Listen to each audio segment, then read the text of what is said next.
Rayvanny.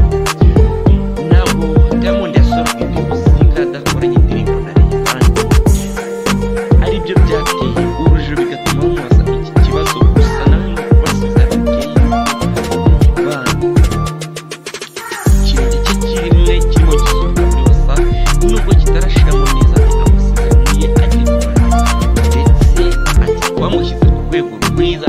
Murabona yuko Rayvanny ni umuhanzi mwiza, n'umuhanzi ufite izina rikomeye muri East Africa.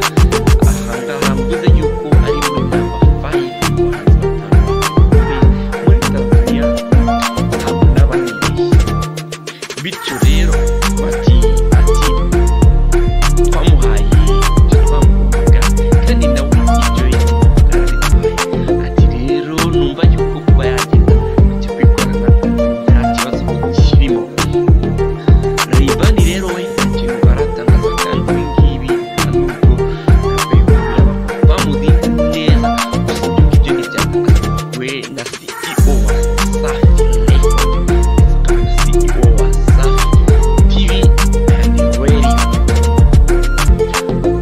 Byinshi cyane rero